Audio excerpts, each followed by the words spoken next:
नमस्कार मंडळी, तुमचं खूप खूप स्वागत आहे माधवीज किचनमध्ये।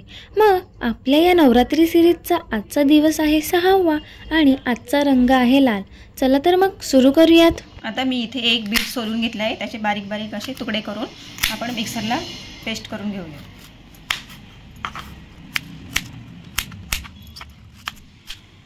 आता इथे असे बारीक बारीक तुकडे करून घेतले। आता हे आपण मिक्सरला लावू। आता आपण इथे मिक्सरला लावून याची बारीक पेस्ट करून घेतली, पाणी न घालता, पाण्याची गरज नाही पडत।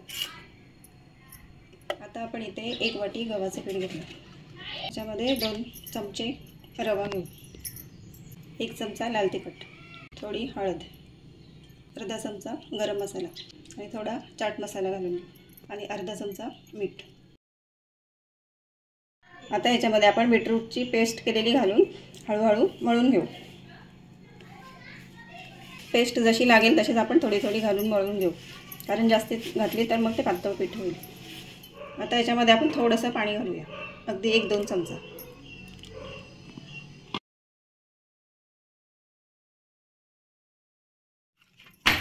आता आपलं हे पीठ मळून झालं। आता 10 मिनिटांसाठी आपण हे मुरायला ठेवू। त्यावर थोडंसं तेल घालू आणि 10 मिनिटांनंतर मग आपण पुऱ्या लाटून घेऊ।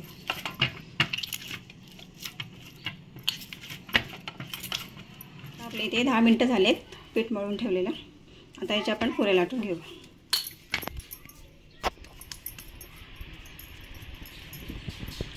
आता इथे आपण पोळीपाटाला तेल लावून घेतले आणि आता पुरी लाटून घेऊ। पीठ न लावताच तेलावरच लाटायचे, वाटलंच तर थोडंसं पीठ वरून लावू शकतो।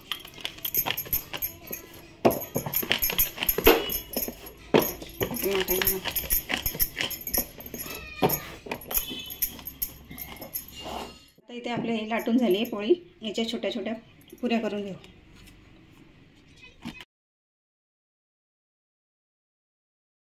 आता आपण कढईमध्ये तेल गरम करून घेतले, पुऱ्या तळून घेऊया।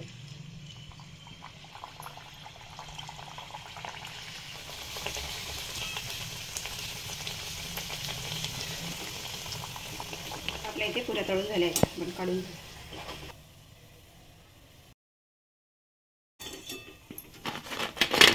आता अशाच आपण सगळ्या पुऱ्या तळून घेऊ।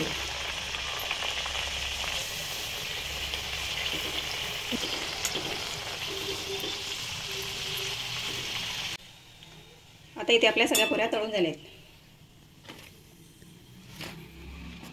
बीटरूट हे रक्तवाढीसाठी चांगले असते। अशा प्रकारे आपण मुलांना पुरी, हलवा किंवा बीटची भाजी करून देऊ शकतो।